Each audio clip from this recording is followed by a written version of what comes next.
जय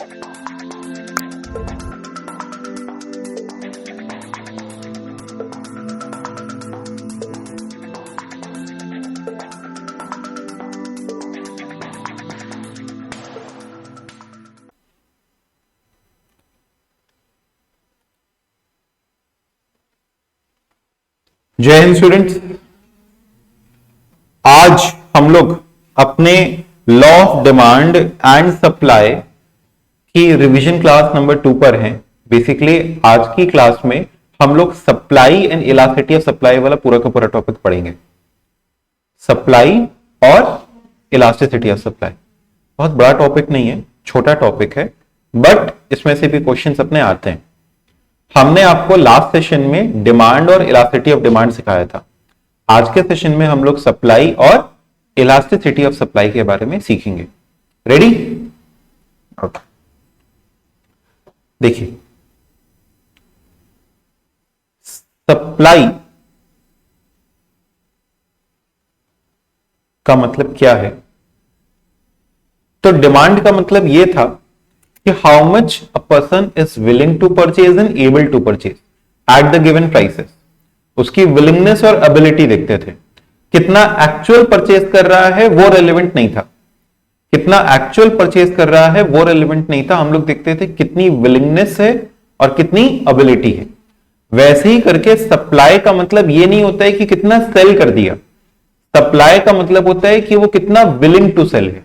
बोले क्या चीज? Willing to sell. तो how much a person is willing to sell and able to sell. Again हमारी विलिंगनेस और हमारी एबिलिटी निर्भर करती है प्राइस के ऊपर। ठीक है, जैसे हाल ही में भी दिवाली आई। अब दिवाली आई तो फिर पटाखों का दाम बढ़ गया, और क्योंकि पटाखों का दाम बढ़ गया तो लोग ज्यादा बेचना चाह रहे थे पटाखे। उस समय महंगे बिकेंगे, और अब जब सस्ता हो जाएगा मान लो बाद में, तो क्या हर कोई उसको बेचना चाहेगा? नहीं, लेकिन हायर प्राइस पे हर कोई सेल करना चाहता है। तो how much a particular person is willing to sell and able to sell at a given price. तो supply will always depend upon a particular level of price and for a given period of time. तो what is supply? The quantity और it is a situation when a seller is willing to sell and able to sell at the given level of price for a particular period of time. तो period of time कहने से मतलब ये होता है, एक होता है स्टॉक कॉन्सेप्ट, एक होता है फ्लो कॉन्सेप्ट। फ्लो का मतलब होता है for a period of time, stock का मतलब होता है for a point of time. Stock का मतलब पॉइंट ऑफ टाइम, फ्लो का मतलब पीरियड ऑफ टाइम। तो मैंने आपसे कहा कि सप्लाई ये है कि एक पर्टिकुलर पीरियड ऑफ टाइम में आप कितना विलिंग टू सेल है और कितना एबल टू सेल है। ओके, तो अच्छा, इसके लिए आज हम आपके साथ में नोट्स भी रेफर करेंगे, अपने ईबी के नोट्स भी। आप लोग ने ईबी के नोट्स ओके, सो ये आपके सप्लाई के नोट्स हैं। Supply refers to a situation where a seller is ready to sell, यानी willing to sell and able to sell at the given prices for a particular period of time.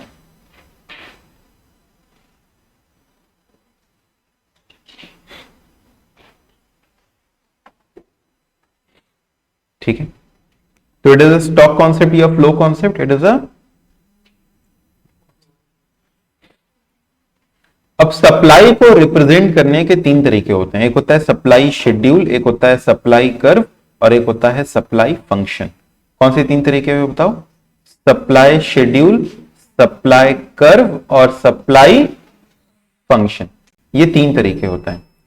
Supply schedule माने क्या? अगर हम table बना करके supply को represent करें, जैसे अगर हम एक टेबल बना दें इस तरीके से, हमने कहा कि प्राइस इतनी इतनी और क्वांटिटी सप्लाइड इतना इतना। अगर 20 रुपए का एक यूनिट है तो हम 50 बेचना चाहेंगे।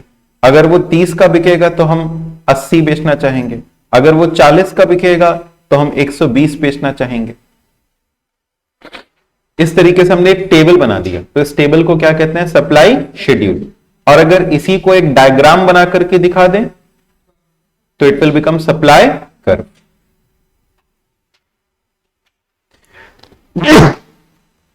This will be called as supply curve. यहां पे क्या मार्क करते हैं? क्वांटिटी। यहां पे क्या मार्क करते हैं? प्राइस। अब जैसे देखो, मान लो 20 रुपया, तो क्वांटिटी 50।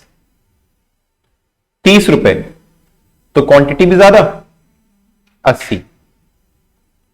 40 रुपए, तो क्वांटिटी और ज्यादा 120।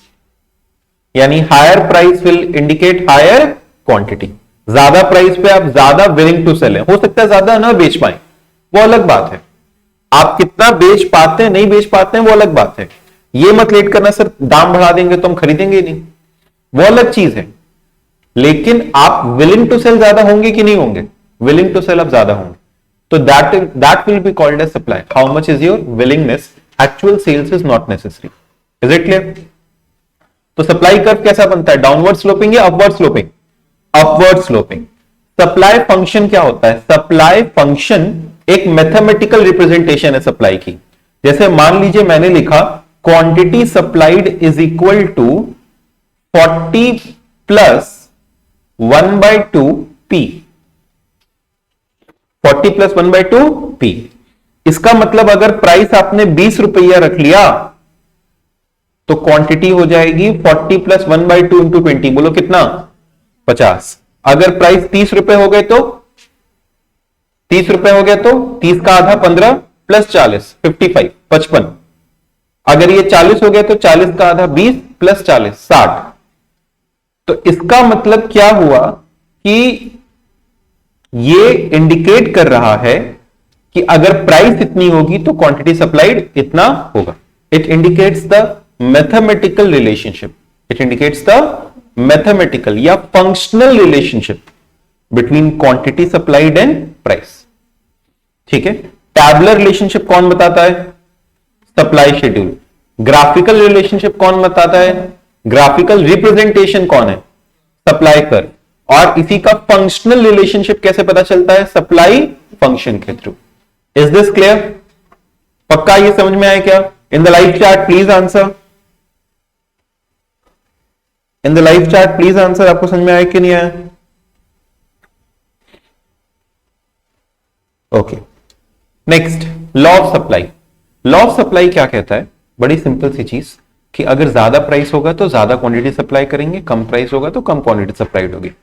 Higher price will mean more quantity supplied, lower price will mean less quantity supplied, assuming other factors remain constant. Assuming other factors remain constant. Law of supply simply says कि supply increases with increase in price and supply decreases with decrease in price. अगर price बढ़ेगा तो supply बढ़ेगी, price घटेगा तो supply घटेगी। ये simple सी बात कौन कहता है? Law of supply. Assuming ceteris paribus other factors remain constant. Assuming the other factors of supply remain constant.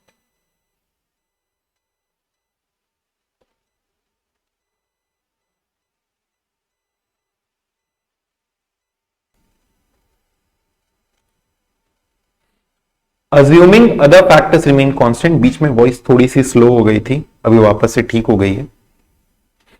अब क्या फैक्टर्स हैं जो कि सप्लाई को अफेक्ट करते हैं? कौन से ऐसे अदर फैक्टर्स हैं जो कि सप्लाई को अफेक्ट करते हैं? This is the most important point for this particular chapter. ध्यान से सुनना।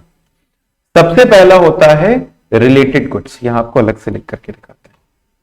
What are the other factors? किसके लिए अदर फैक्टर्स? सप्लाई के लिए अदर फैक्टर्स।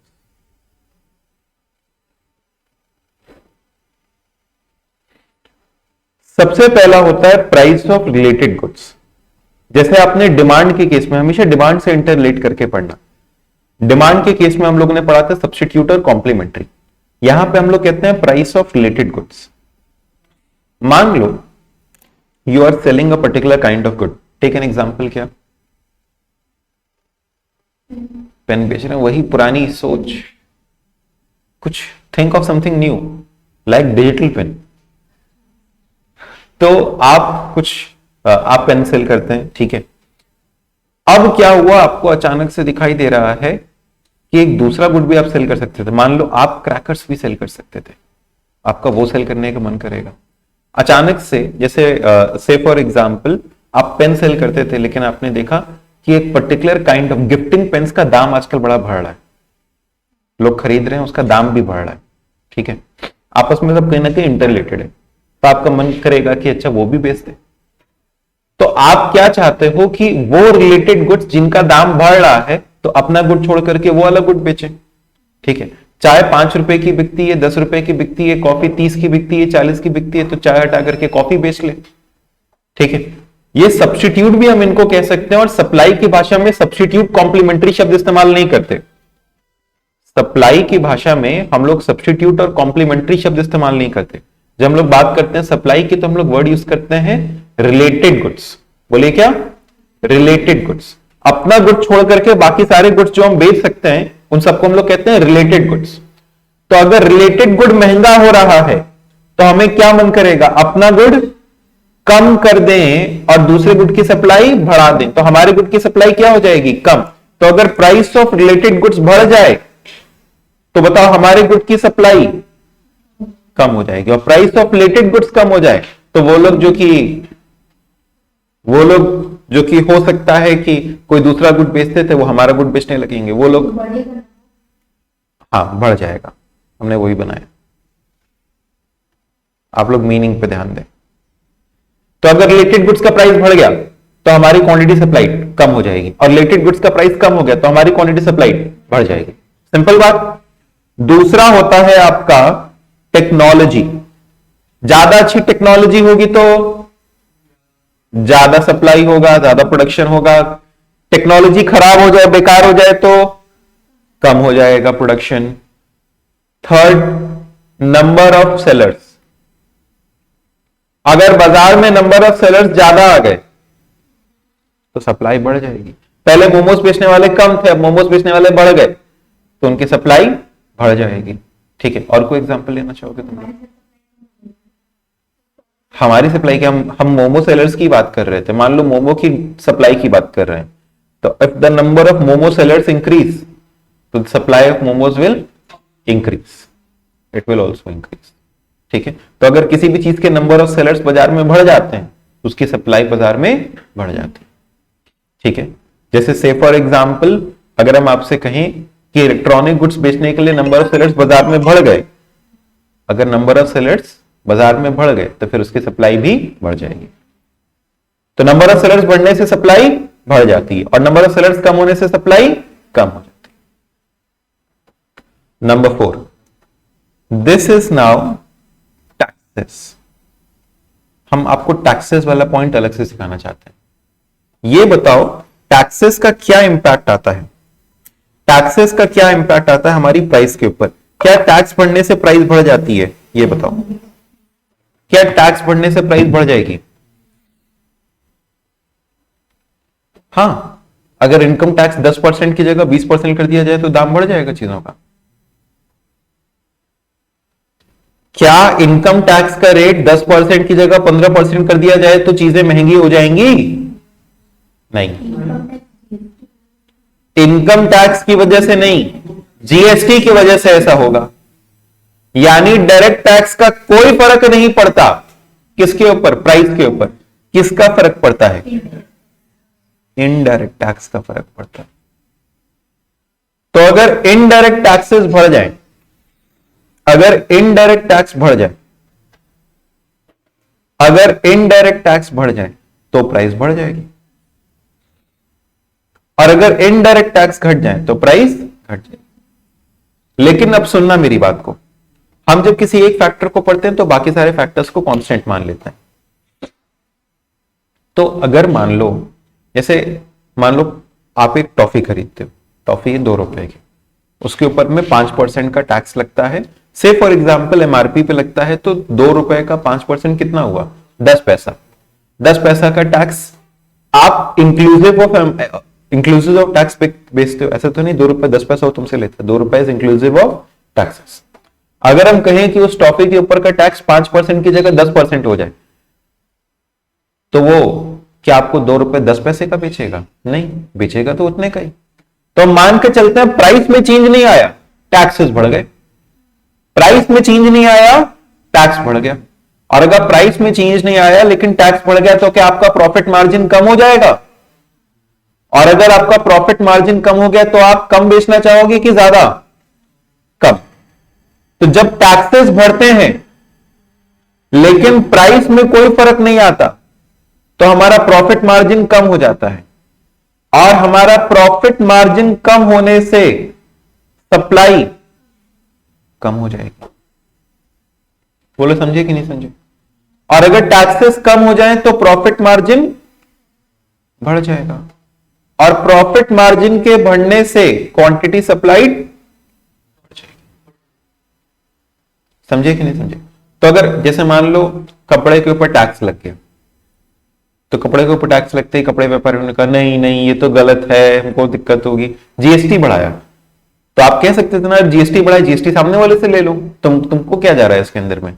लेकिन नहीं, प्राइस उतनी है ना, तो अल्टीमेटली जीएसटी जा तो मेरे पास ही रहा है। समझे कि नहीं समझे?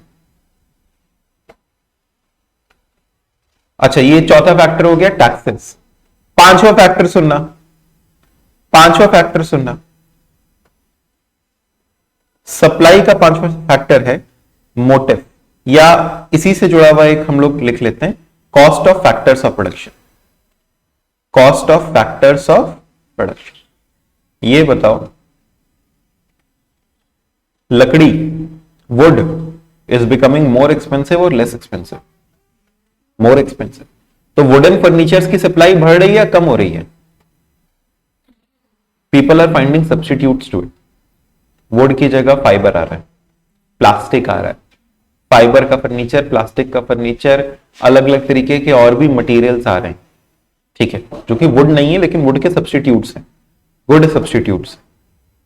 तो cost of factor of production, अब क्योंकि would became expensive therefore wooden furniture की सप्लाई कम हो गई। पहले हर एक चीज लकड़ी की आती थी, अब और भी इसमें रॉ मटेरियल्स हैं। तो जब किसी भी चीज का कॉस्टिंग बढ़ जाता है, जब उनके फैक्टर्स ऑफ प्रोडक्शन का कॉस्ट बढ़ जाता है, अगर उसका लेबर महंगा हो जाए, अगर उसका रॉ मटेरियल महंगा हो जाए, तो उसकी सप्लाई कम हो जाएगी या बढ़ जाएगी? कम हो जाएगी। तो अगर cost of factors of production बढ़ जाए तो सप्लाई कम हो जाती है, क्योंकि प्रॉफिट मार्जिन कम हो जाएगा। और अगर उसके फैक्टर्स ऑफ प्रोडक्शन का कॉस्ट कम हो जाए तो सप्लाई बढ़ जाएगी, क्योंकि उसका प्रॉफिट मार्जिन बढ़ जाएगा। Number 6, objective of seller. देखो, दो प्रकार के ऑब्जेक्टिव हो सकते हैं सेलर के, एक होता है सेल्स मैक्सिमाइजेशन, एक होता है प्रॉफिट मैक्सिमाइजेशन। अगर सेल मैक्सिमाइजेशन करना मेरा ऑब्जेक्टिव है, इसका मतलब कि हम ज्यादा से ज्यादा बेचेंगे, भले कम से कम दाम पे, भले दाम कम हो ज्यादा हो उससे फर्क नहीं है, लेकिन हमको ज्यादा से ज्यादा बेचना है मार्केट। तो अगर सेल मैक्सिमाइजेशन तुम्हारा ऑब्जेक्टिव है तो फिर तुम ज्यादा सप्लाई करोगे, ठीक है। लेकिन अगर प्रॉफिट मैक्सिमाइजेशन का तुम्हारा ऑब्जेक्टिव है तो कभी भी तुम बहुत ज्यादा क्वांटिटी बाजार में नहीं उतारोगे, तुम कम क्वांटिटी बेच करके ज्यादा प्रॉफिट कमाना चाहोगे। तो उस केस में सप्लाई को लिमिटेड रखा जाएगा, सप्लाई कम रहेगी बाजार में। तो इस केस में सप्लाई क्या हो जाती है, क्या ऑब्जेक्टिव है तुम्हारा, ये देखा जाता है, ठीक है। तो ये 6 फैक्टर्स मैंने भी आपको पढ़ाए, कौन कौन से बताओ? Price of related goods, technology, number of sellers, taxes, cost of factors of production and objective of sellers.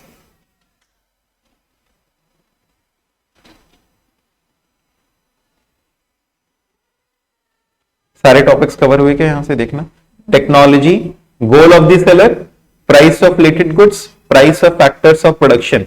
Market expectation वाला पॉइंट रह गया, मार्केट एक्सपेक्टेशन वाला पॉइंट रह गया। मार्केट एक्सपेक्टेशन में क्या होता है, वही हम दिवाली वाला अगेन एग्जांपल लेंगे। आप दिवाली के 1 महीने पहले पटाखे वालों के पास में जाओ तो कई लोग अपने पास में स्टॉक रखते हैं, वो स्टॉक मेंटेन करते हैं, वो उस समय बेच करके कम दाम पे बेच के खाली नहीं होना चाहिए, क्योंकि उनको मालूम है आने वाले समय में अगर वो दाम बढ़ेगा, जब दाम बढ़ेगा तो निकाल देंगे। तो इस समय दाम कम है, आने वाले समय में अगर दाम बढ़ेगा तो बेच देंगे उसको। तो अगर आने वाले समय में दाम बढ़ने वाला है, प्राइस बढ़ने वाला है, तो आज की सप्लाई कम हो जाएगी। अगर कमिंग टाइम पे prices are going to increase तो सप्लाई टुडे विल डिक्रीज। और अगर कमिंग टाइम पे prices are going to decrease, तो supply today will increase. Why? आने वाले समय में अरे सस्ता हो जाएगा, बेच के खाली करो. आने वाले समय में दाम कम हो जाएगा, आज ही सप्लाई कर दो. तो अगर आने वाले समय में प्राइसेस कम होने वाले हैं तो टुडे सप्लाई विल इंक्रीज. तो अगर फ्यूचर की prices in the future are going to increase, तो क्वांटिटी सप्लाइड आज की डिक्रीज हो जाएगी. ध्यान रखना, ये फ्यूचर की प्राइस है, ये प्राइस नहीं है, ये फैक्टर अदर देन प्राइस है. प्राइस माने आज की प्राइस, और ये अदर फैक्टर्स है. अदर फैक्टर्स में कौन सा है? फ्यूचर की प्राइस. तो अगर आपसे पूछा जाए कि what are the factors affecting supply, तो सबसे पहला है मेरा प्राइस और दूसरा है अदर फैक्टर्स. एक हो गया प्राइस और दूसरा अदर फैक्टर्स. अदर फैक्टर्स में क्या क्या आया? Price of related goods, technology, cost of factors of production, number of sellers, taxes, objective of the seller, market expectation. समझ गए बात को? क्या ये क्लियर है? In the live chat please confirm. Number of sellers एक बार और बता दें. नंबर ऑफ सेलर का मतलब हुआ कि अगर ज्यादा नंबर ऑफ सेलर्स होंगे बाजार में तो ज्यादा सप्लाई करेंगे, और अगर कम नंबर ऑफ सेलर्स होंगे बाजार में तो कम सप्लाई करेंगे. ठीक है, किसी चीज के पहले बेचने वाले कम थे तो उसकी सप्लाई कम थी. ठीक है, मिठाई वाले पहले कम थे तो पहले उसकी सप्लाई कम थी, मिठाई वाले ज्यादा हो गए. सर सुबह से खाने पीने के एग्जाम्पल लिए जा रहे हैं, मोमोज, मिठाई, आखिर ऐसे कैसे चलेगा? ठीक है, बट सर अगर नंबर ऑफ सेलर्स ज्यादा हो गए तो हमारी सप्लाई तो कम हो जाएगी ना. कैसे? अगर नंबर ऑफ सेलर्स ज्यादा हो गए तो सप्लाई कैसे कम हो जाएगी?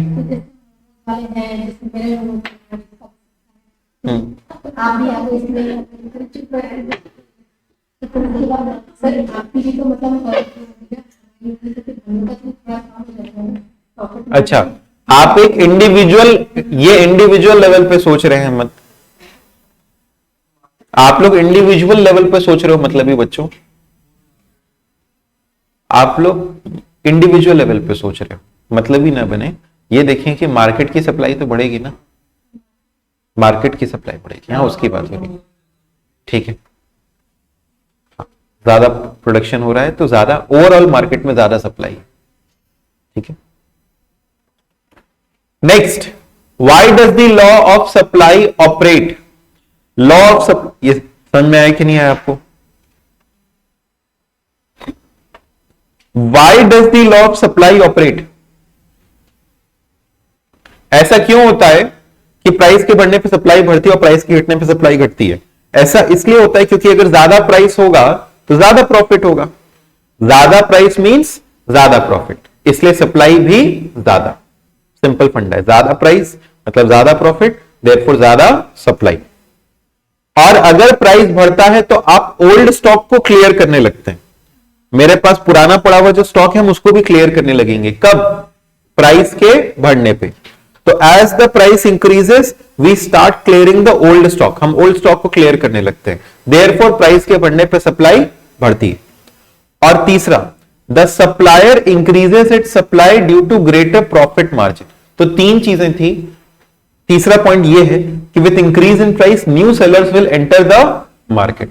जो पहले हो सकता है कि वो सप्लाई नहीं करते थे वो भी अब उस चीज को सप्लाई करने लगेंगे. पहले बहुत से लोग जो कि चाय बेचते थे वो कॉफी बेचने लगेंगे क्योंकि कॉफी का दाम मान लो बढ़ रहा है. तो जब किसी भी चीज की प्राइस बढ़ती है तो उसकी सप्लाई बढ़ जाती है. उसके तीन कारण, क्योंकि मार्केट में नए सेलर्स आ जाते हैं, क्योंकि उससे ज्यादा प्रॉफिट होने लगता है, और तीसरा क्योंकि आप ओल्ड स्टॉक को क्लियर आउट करने लगेंगे. Is this clear? समझ में आ गई बात?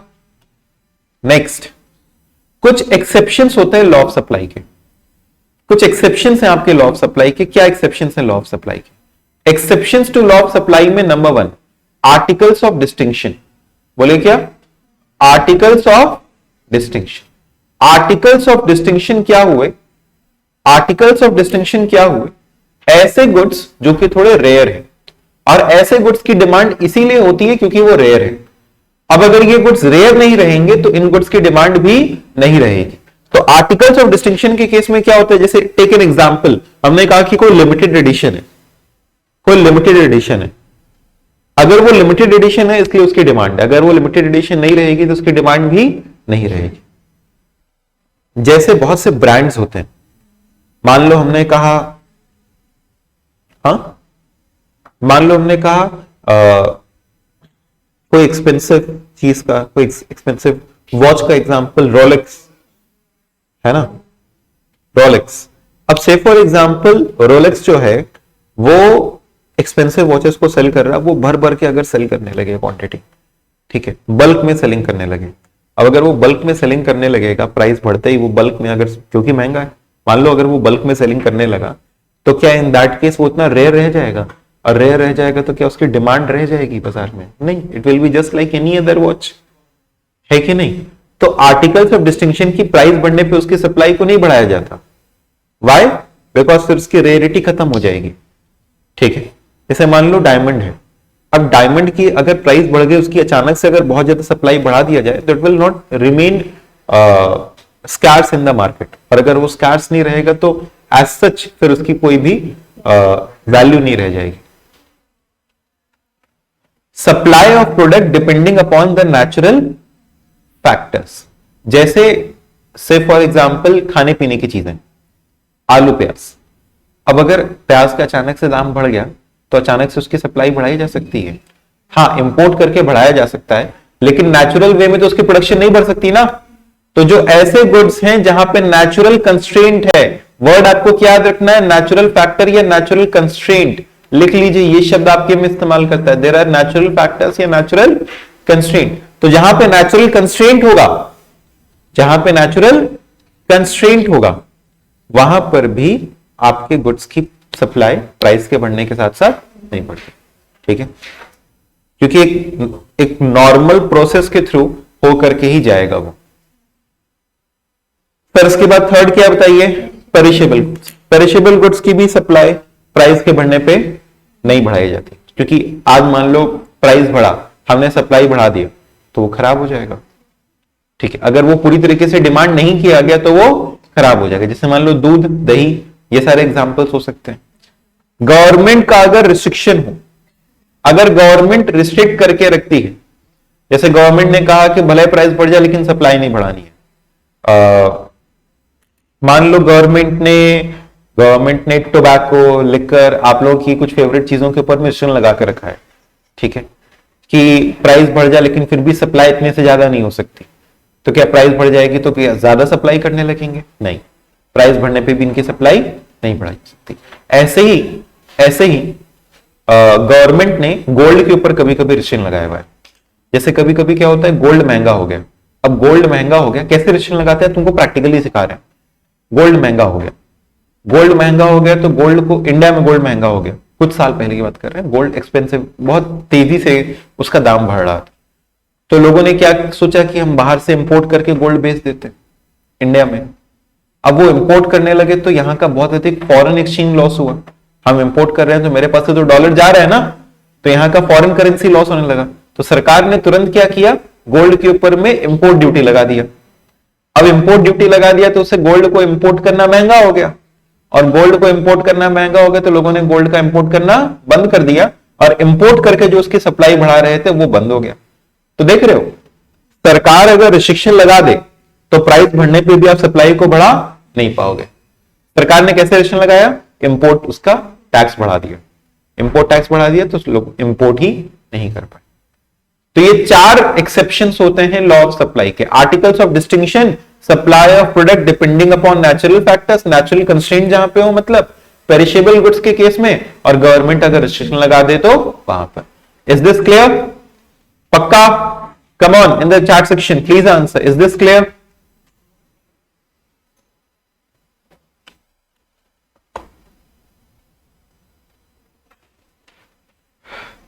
Okay, next. Shift in supply curve, shift in supply curve and movement along the supply curve. Shift in supply curve, movement along supply curve, इसको हम आपको अलग से बताते हैं, फिर इलास्टिसिटी वाले टॉपिक पे। देखिए, 2 चीजें होती हैं, एक होता है एक्सटेंशन इंक्रीज, दूसरा होता है कॉन्ट्रैक्शन, डिक्रीज। बोले क्या क्या? Extension, increase, contraction, decrease. अगर हम कहें कि प्राइस के बढ़ने की वजह से क्वांटिटी सप्लाइड बढ़ रही है, बोले क्या? प्राइस के बढ़ने की वजह से क्वांटिटी सप्लाइड बढ़ रही है, तो उसे हम लोग कहते हैं एक्सटेंशन। और अदर फैक्टर्स की वजह से क्वांटिटी सप्लाइड अगर बढ़ रही है तो उसे हम लोग कहते हैं इंक्रीज। अगर प्राइस के बढ़ने की वजह से क्वांटिटी सप्लाइड बढ़ रही है तो उसे हम लोग कहते हैं एक्सटेंशन। और अदर फैक्टर्स की वजह से अगर क्वांटिटी सप्लाइड बढ़ रही है तो उसे हम कहते हैं इंक्रीज। अगर प्राइस के घटने की वजह से क्वांटिटी सप्लाइड घट रही है तो उसे हम कहते हैं कॉन्ट्रैक्शन। और अगर अदर फैक्टर्स की वजह से क्वांटिटी सप्लाइड घट रही है तो उसे हम कहते हैं डिक्रीज। वापस से, प्राइस का अगर चेंज है तो एक्सटेंशन, कॉन्ट्रैक्शन, अदर फैक्टर्स हैं तो इंक्रीज, डिक्रीज। ठीक है। अच्छा, अदर फैक्टर्स में बताना क्या क्या आएगा। कम ऑन, अदर फैक्टर्स में क्या क्या आएगा?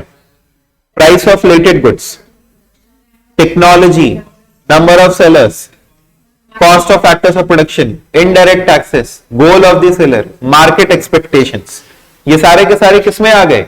अदर फैक्टर्स में। तो अदर फैक्टर्स की वजह से अगर क्वांटिटी सप्लाइड बढ़े, क्या नाम देंगे? इंक्रीज। अदर फैक्टर्स की वजह से क्वांटिटी सप्लाइड घटे, क्या नाम देंगे? डिक्रीज। प्राइस बढ़ने की वजह से क्वांटिटी सप्लाइड बढ़े, एक्सटेंशन।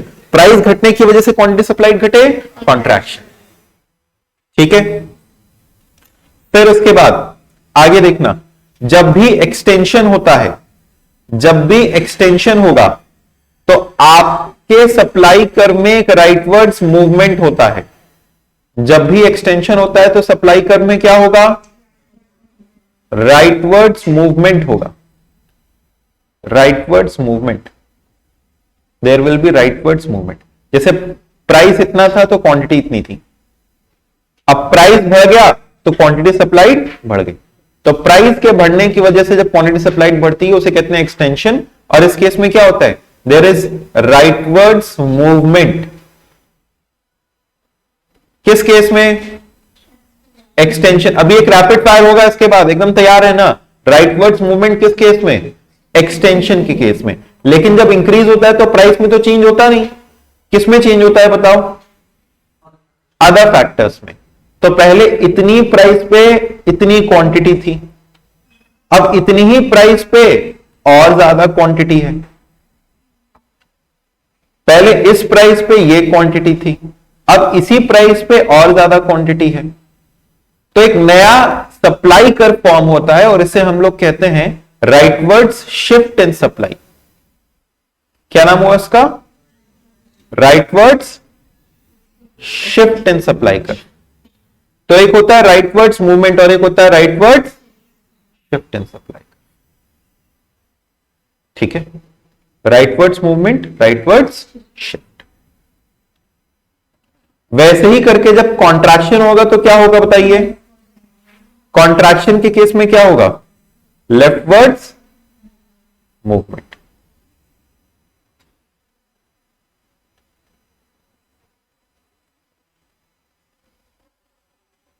और डिक्रीज के केस में क्या? Leftward shift. ठीक है। तो एक हो गया rightwards movement, rightward shift, leftwards movement, leftwards shift. ठीक है। क्लियर है यहां तक की बात? बोलो भाई, क्या समझ में आया यहां तक? कम on in the chat section please answer. समझ में आया कि नहीं आया? Rapid fire time, ready? 4 options हैं आपके पास। कौन से 4 ऑप्शंस हैं? Extension, increase, contraction, decrease. ठीक है, सुनो, price of related goods increases, price of related goods increases,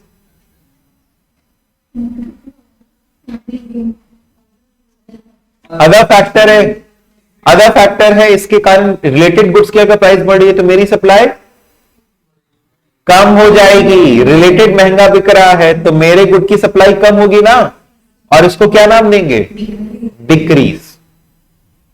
फिर से प्राइस बढ़ा तो बताओ A B C D, increase in price, extension, price बढ़ा तो फिर सप्लाई बढ़ेगी, इसे क्या नाम देंगे, एक्सटेंशन। अब सुनो, बाजार में नंबर ऑफ सेलर्स बढ़ गए, नंबर ऑफ सेलर्स बढ़ गए, इंक्रीज, क्योंकि ज्यादा नंबर ऑफ सेलर मतलब ज्यादा supply, yes correct, increase. Better technology, increase. Taxes बढ़ गए, इनडायरेक्ट टैक्स, जीएसटी बढ़ गया, जीएसटी बढ़ गया, डिक्रीज। ठीक है, अब बताओ, अगर हम कहें कि फ्यूचर की प्राइसेस कम होने वाली हैं, फ्यूचर की प्राइस कम होने वाली है तो आज ही बेच देंगे ना, इंक्रीज। ठीक है, अच्छा, प्राइसेस कम हो गए, प्राइस कम हो गया, कॉन्ट्रैक्शन, और रिलेटेड गुड्स का प्राइस कम हो गया, इंक्रीज।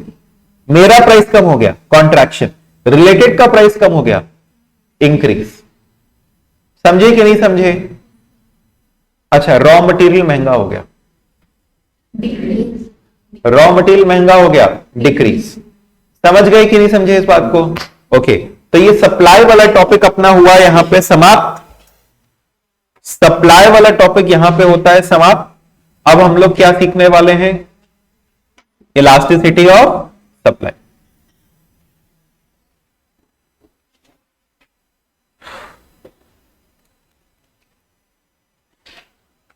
इलास्टिसिटी ऑफ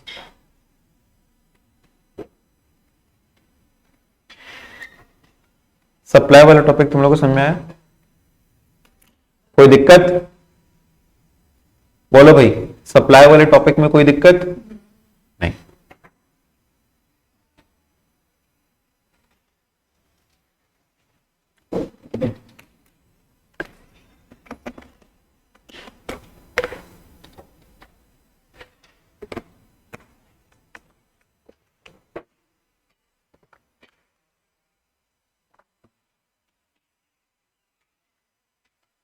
चलो, इलास्टिसिटी ऑफ सप्लाई के बारे में समझते हैं। इलास्टिसिटी ऑफ सप्लाई बेसिकली क्या बताता है कि प्राइस के चेंज होने से क्वांटिटी सप्लाइड में कितना फर्क आएगा। बताइए क्या चीज? प्राइस के चेंज होने से क्वांटिटी सप्लाइड में कितना फर्क है। जैसे अगर हम आपसे कहें कि प्राइस बढ़ती है तो क्वांटिटी सप्लाइड बढ़ती है, प्राइस बढ़ेगा तो क्वांटिटी सप्लाइड बढ़ेगा, अब प्राइस घटेगा तो क्वांटिटी सप्लाइड घटेगा।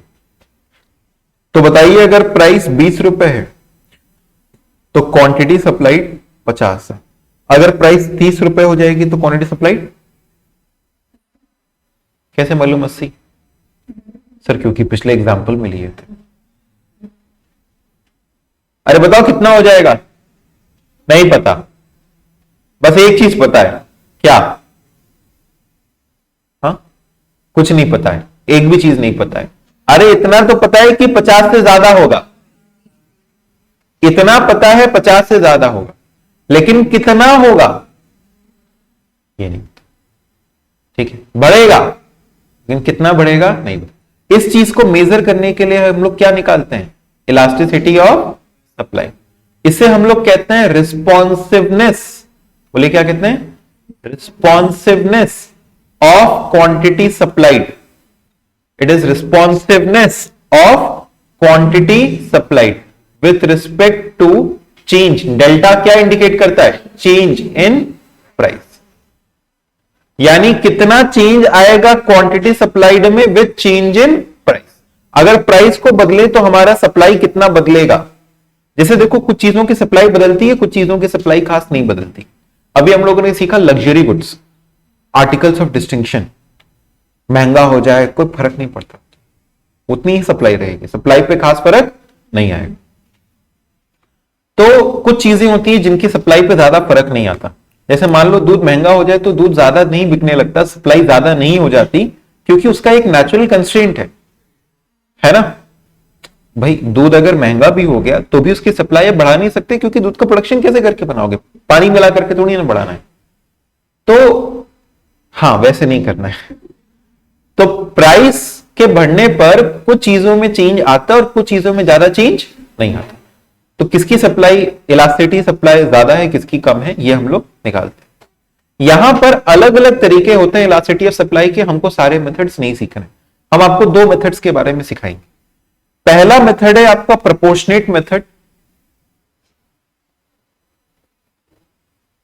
प्रोपोर्शनेट मेथड, जिसको हम लोग परसेंटेज मेथड भी कहते हैं। इसके according elasticity of supply is equal to percentage change in quantity supplied upon percentage change in price. Percentage change in quantity upon percentage change in price.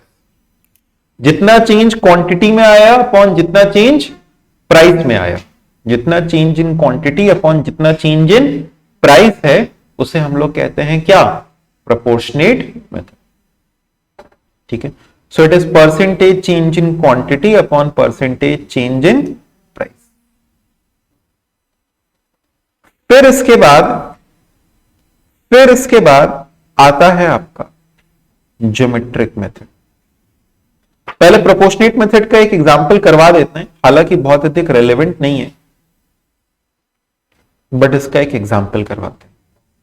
जैसे इसको आप ऐसे समझो, मान लीजिए हमने आपसे कहा कि प्राइस 20 था तो क्वांटिटी 50 थी, प्राइस 30 हो गया तो क्वांटिटी 80 हो गई। अब बताइए कितना परसेंट का चेंज आया क्वांटिटी में? 50 से 80 कितना परसेंट का चेंज बता सकते हो? कितने का चेंज है? 50 से 80 में कितने का चेंज है? 30। कितने में से? 50 में से। तो 30 अपॉन 50 इंटू 100% कितना परसेंट हो जाएगा? 60%। 20 से बढ़ के 30 हो गया, बताओ कितने का चेंज? 10 का। कितने में से? 20 में से। तो ये कितना परसेंट का चेंज? कितना परसेंट का चेंज? 50% का change. What is percentage change in quantity? 60 upon what is percentage change in price? 50। तो this will be equal to क्या? 1.2। अच्छा ध्यान से सुनना, ध्यान सुनना। Elasticity of supply is always positive, it varies from 0 to infinity. हम इसको बहुत ज्यादा डिटेल में इसलिए नहीं ले जा रहे क्योंकि इसके बहुत ज्यादा डिटेलिंग रिक्वायर्ड नहीं है, केवल कुछ पॉइंट्स जो कि आपके लिए रिलेवेंट है उन्हीं पॉइंट्स को हाईलाइट कर रहे हैं। तो it varies from 0 to infinity. बाकी आप इलास्टिसिटी ऑफ डिमांड से रिलेट कर करके सीखते जाइए। अगर आपने पिछली क्लास नहीं किया तो प्लीज पिछली क्लास को अटेंड करना, 2 घंटे की पूरी एकदम एग्जॉस्टिव क्लास थी। तो it varies from 0 to infinity, और elasticity of demand varies from 0 to minus infinity. Elasticity of demand negative होता है, लेकिन इलास्टिसिटी ऑफ सप्लाई पॉजिटिव होता है। ठीक है, तो इलास्टिसिटी ऑफ सप्लाई कितना आया? 1.2। क्या फॉर्मूला है बताओ? Percentage change in quantity upon percentage change in price. Sir ये 1.2 क्या इंडिकेट कर रहा है? 1.2 इंडिकेट कर रहा है कि जितना परसेंट का चेंज प्राइस में लेके आओगे उसका 1.2 टाइम्स चेंज क्वांटिटी में। माने सर 10% का चेंज प्राइस में लेके आओगे तो 12% का चेंज क्वांटिटी में। 20% का चेंज यानी 20% से प्राइस बढ़ाओगे तो 20 इंटू 1.2 24% से क्वांटिटी बढ़ेगा। 10% से क्वांटिटी 10% से प्राइस घटाओगे तो 10 इंटू 1.2 12% से क्वांटिटी घटेगा। समझिए कि नहीं समझिए? ये मतलब होता है 1.2 का। तो अब अगर मैं आपसे बताऊं कि प्राइस इतने से इतना चेंज आया, तो प्राइस में जितना परसेंट चेंज है उससे क्वांटिटी का चेंज निकाल लोगे कि नहीं निकाल लोगे? बाकी इसका भी वही फॉर्मूला है जैसा इलास्टिसिटी ऑफ डिमांड के अंदर में फॉर्मूलाज थे। हम आपको ज्योमेट्रिक मेथड सिखाते हैं जो कि अपने लिए ज्यादा इंपॉर्टेंट है। इसमें कहा गया कि अब तुम सप्लाई कर्व को देखो कि कैसा सप्लाई कर्व, सप्लाई कर्व को देखो,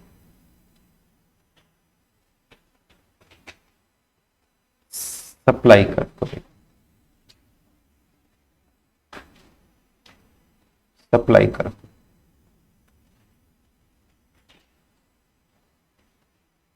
एक और सप्लाई कर्व को देखो।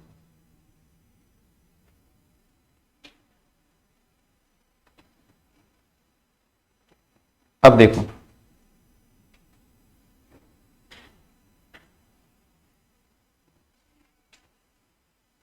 चलो देखो, ये सप्लाई कर्व, ये है अपना ओरिजिन, यहां पे होती है क्वांटिटी, यहां पे होता है। ये सप्लाई कर्व अगर तुमने स्ट्रेट वर्टिकल लाइन बना दिया, इसका मतलब तुम क्वांटिटी तो बदल ही नहीं रहे, प्राइस बदलते जाओ बट क्वांटिटी ना बदलेगी। तो इलास्टिसिटी ऑफ सप्लाई क्या कहते थे तुम बताओ? Percentage change in quantity upon percentage change in price. बताओ क्या चीज जीरो है यहां पे? क्वांटिटी जीरो है, तो जीरो अपॉन कुछ भी करें तो क्या बन जाएगा? जीरो अपॉन कुछ भी करें क्या बन जाएगा? जीरो या इंफिनिटी? जीरो अपॉन कुछ भी करिए आंसर क्या आता है? जीरो।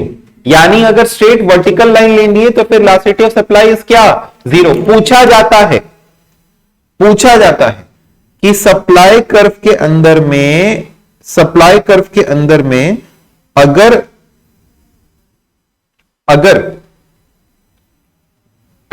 वो एक स्ट्रेट वर्टिकल लाइन है तो इलास्टिसिटी ऑफ सप्लाई क्या होगा? It will be equal to zero. अगर सप्लाई कर्व एक स्ट्रेट हॉरिजॉन्टल लाइन बन जाए तो इट विल बी इंफिनिटी। इस केस में elasticity of supply will be infinity. वापस से, अगर एक स्ट्रेट वर्टिकल लाइन है तो जीरो, और अगर एक स्ट्रेट हॉरिजॉन्टल लाइन है तो इंफिनिटी। फिर सुनना, अगर सप्लाई कर्व स्लैंटिंग है तो या तो इधर से होते हुए जाएगा या तो इधर से होते हुए जाएगा। बोलो एग्री करते हो कि नहीं? यानी या तो एक्स एक्सिस को काटते हुए जाएगा या तो वाई एक्सिस को काटते हुए जाएगा, या तो एक्स इंटरसेप्ट होगा या तो वाई इंटरसेप्ट होगा। यस और नो? अब सुनो मेरी बात, अगर ये एक्स एक्सिस को काटते हुए जा रहा है तो elasticity of supply will be less than 1, और अगर वाई एक्सिस को काटते हुए जा रहा है तो elasticity of supply will be more than 1। और सर अगर ऐसा हो जाए कि ओरिजिन से ही चला जाए, ओरिजिन से ही पास कर जाए, तो बोलो क्या होगा? अगर ओरिजिन से पास कर जाए तो elasticity of supply will be equal to 1। फिर से, अगर स्ट्रेट वर्टिकल ऐसे करके, सुनना आ जाएगा, स्ट्रेट वर्टिकल लाइन है, स्ट्रेट वर्टिकल लाइन है, आपको नहीं दिखाना हम दिखा रहे हैं। स्ट्रेट वर्टिकल लाइन है तो zero, less than 1, equal to 1, greater than 1, infinity. फिर से, zero, greater than 1, infinity. Zero, less than 1, equal to 1, greater than 1, infinity. ठीक, समझ में आया ये? तो अगर एक्स एक्सिस से कट करे तो लेस देन 1, वाई एक्सिस से कट करे तो मोर देन 1, ओरिजिन से equal to 1, vertical, straight vertical line zero, straight horizontal line infinity. चलो भाई चेक करके बताओ आया कि नहीं आया? Come on in the chat section, please reply, is this clear और नॉट?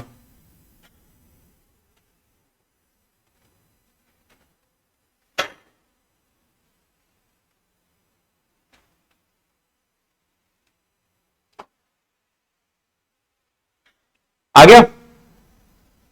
ओके,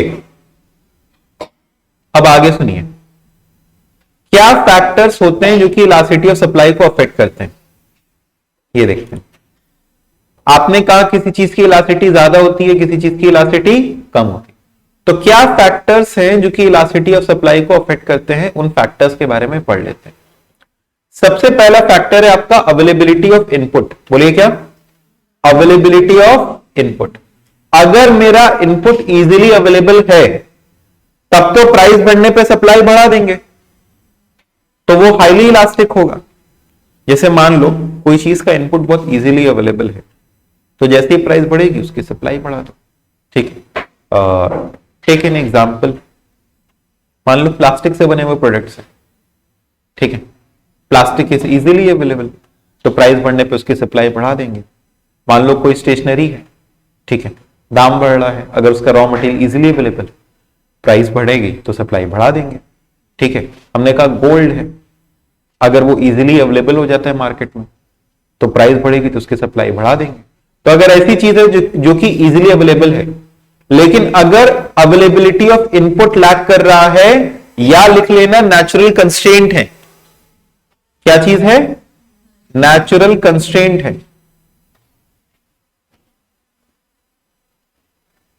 तो उस केस में इट बिकम्स इनइलास्टिक। जैसे मान लो कोई एक ऐसा प्रोडक्ट है,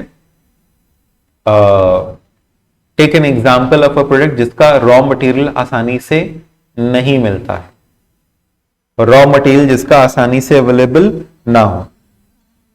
हाँ, कार, यस, बीच में कार्स के अंदर में इस्तेमाल की जाने वाली जो चिप थी, जो रॉ मटेरियल था, वो उतना आसानी से अवेलेबल नहीं था।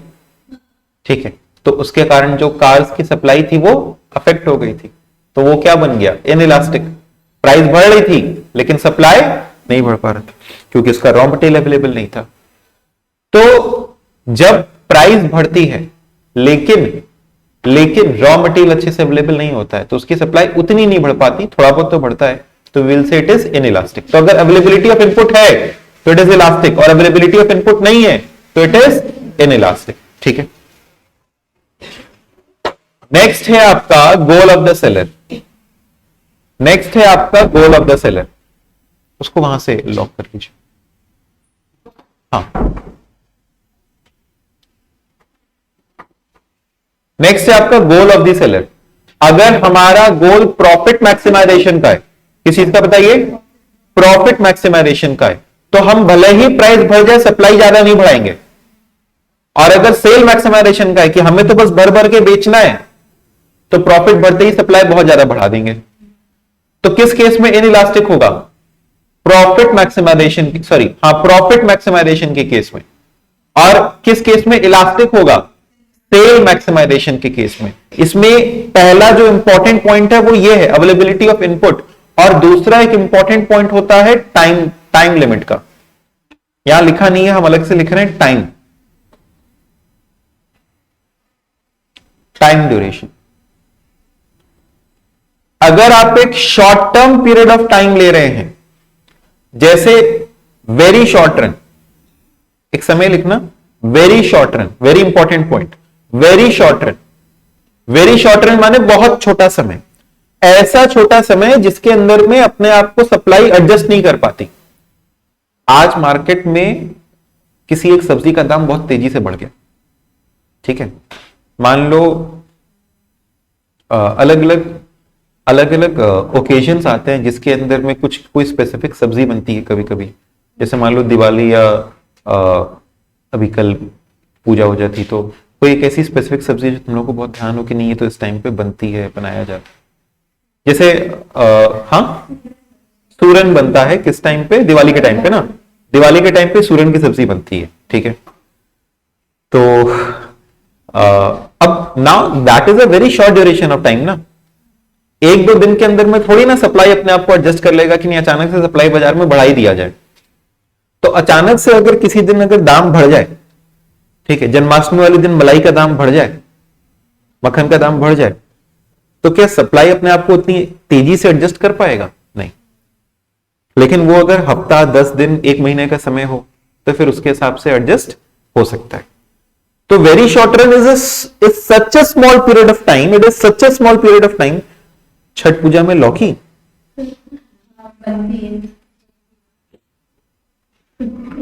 तो very short run is such a small period of time जिसमें सप्लाई अपने आप को एडजस्ट नहीं कर पाती, ठीक है। और क्योंकि सप्लाई अपने आप को एडजस्ट नहीं कर पाएगा तो इसलिए वो इनइलास्टिक है। तो वेरी शॉर्ट रन में it is almost perfectly inelastic. Sir perfectly inelastic माने कोई भी बदलाव नहीं आता, जीरो। इलास्टिसिटी ऑफ सप्लाई को ईएस करके डिनोट कर सकते हैं, तो ईएस इज इक्वल टू 0। और अगर हम शॉर्ट रन लें मतलब छोटा समय, तो it will B inelastic. Inelastic मतलब कम समय, कम समय है तो कम प्रभाव पड़ेगा, इनइलास्टिक। लेकिन लॉन्ग रन में अब तो लंबा समय मिल गया, तो लंबे समय में तो सेलर अपने आप को एडजस्ट कर लेगा ना, तो इट विल बिकम इलास्टिक। ये टाइम ड्यूरेशन एक बहुत इंपॉर्टेंट फैक्टर। क्लियर है कि नहीं है? रिस्क टेकिंग कैपेसिटी, अगर तुम रिस्क लेने को तैयार हो तब तो प्राइस बढ़ने पे सप्लाई बढ़ाओगे, जैसे पता चला बिका नहीं बाजार में तो ऐसी नुकसान चला जाएगा सामान। तो अगर रिस्क टेकिंग कैपेसिटी है तब तो प्राइस बढ़ने पे सप्लाई बढ़ाया जाता है, नहीं तो नहीं बढ़ाया जाता। इसे हम लोग कहते हैं रिस्क टेकिंग कैपेसिटी। अगर रिस्क लेने को तैयार हो तब तो इलास्टिक है, और अगर रिस्क नहीं लोगे तो प्राइस बढ़े या घटे तुम कहोगे हम नहीं सप्लाई में चेंज कर रहे, उतना ही रखते हैं, ठीक है। तो in that case it will become inelastic. अगर ड्यूरेबल प्रोडक्ट है जो कि बहुत जल्दी खराब नहीं होता, तब तो वो इलास्टिक है, क्योंकि तब तो प्राइस बढ़ने पे सप्लाई बढ़ाएंगे। और हम लोगों ने सीखा कि अगर नॉन ड्यूरेबल है, पेरिशेबल है, अगर पेरिशेबल गुड्स हैं तो प्राइस बढ़ने पे भी सप्लाई में ज्यादा फर्क नहीं लेकर के आते, it will be in elastic. Government support कर रही है तब तो प्राइस बढ़ने पे सप्लाई बढ़ाएंगे, और गवर्नमेंट अगर सपोर्ट नहीं कर रही, ठीक है, तो इन दैट केस प्राइस बढ़ने पे भी सप्लाई नहीं बढ़ सकती। यूटिलाइज्ड कैपेसिटी, अगर तुम ऑलरेडी फुल कैपेसिटी पे चल रहे हो, अब भैया कोयले का दाम बढ़ रहा है तो कोयले की सप्लाई नहीं बढ़ा सकते, ऑलरेडी हम अपने फुल कैपेसिटी पे चल रहे हैं। तो अगर यूटिलाइज्ड कैपेसिटी ऑलरेडी है, बिजली प्राइस जो इलेक्ट्रिसिटी का प्राइस है बढ़ रहा है, लेकिन फिर भी हम उसकी सप्लाई नहीं बढ़ा सकते क्योंकि ऑलरेडी अपनी फुल कैपेसिटी पे चल रहे हैं। तो अगर if there is unutilised capacity, अगर तुम्हारे पास अनयूटिलाइज्ड कैपेसिटी पड़ा हुआ है, तब तो इलास्टिसिटी ऑफ सप्लाई हाई है, क्योंकि तब तो तुम प्राइस बढ़ने पे सप्लाई बढ़ाओगे। और अगर अनयूटिलाइज्ड कैपेसिटी नहीं है, ऑलरेडी फुल कैपेसिटी पे हो, तो उस केस में इलास्टिसिटी विल बी लो, क्योंकि तब भले ही प्राइस बढ़े तुम अपनी सप्लाई को ज्यादा बढ़ा नहीं पाओ। Is this clear? फैक्टर्स वाला पॉइंट क्लियर हुआ? क्या कौन कौन से फैक्टर्स पढ़े आपने? अवेलेबिलिटी ऑफ इनपुट है तो, अगर अवेलेबिलिटी ऑफ इनपुट अच्छा है तो इलास्टिक, कम है तो inelastic. Goal of the seller profit maximisation है तो इनइलास्टिक, सेल मैक्सिमाइजेशन है तो इलास्टिक। रिस्क लेने को तैयार हैं, इलास्टिक। रिस्क नहीं लेंगे, इनइलास्टिक। टाइम ड्यूरेशन बहुत छोटा है, वेरी शॉर्ट रन है तो परफेक्टली इलास्टिक, शॉर्ट रन पे इनइलास्टिक, लॉन्ग रन पे इलास्टिक। ड्यूरेबल प्रोडक्ट है, इलास्टिक। पेरिशेबल है, इनइलास्टिक। गवर्नमेंट सपोर्ट कर रही है, गवर्नमेंट सपोर्ट नहीं कर रही। अनयूटिलाइज्ड कैपेसिटी पड़ी हुई है, अनयूटिलाइज्ड कैपेसिटी नहीं, ऑलरेडी फुल कैपेसिटी। समझे कि नहीं समझे? बूझे तुम लोग?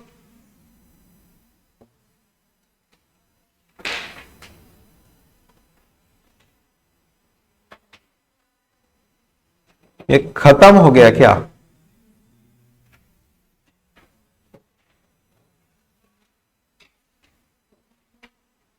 तो ये कौन सा टॉपिक था हमारा बताइए? सप्लाई और इलास्टिसिटी ऑफ सप्लाई।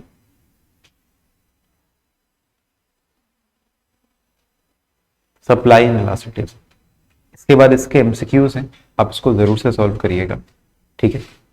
अभी हम आपके साथ में और भी लाइव में बने रहेंगे, ठीक है। फिलहाल हम इस सेशन को खत्म कर रहे हैं, ठीक है। ये चैप्टर को हम यही पेंड कर रहे हैं। क्लियर है? पक्का? इस चैप्टर में और कोई दिक्कत नहीं है? तो हमारा कौन सा टॉपिक अभी फिनिश हुआ है? Demand supply. इसी के साथ इलास्टिसिटी ऑफ डिमांड और elasticity of supply. Okay, thank you students.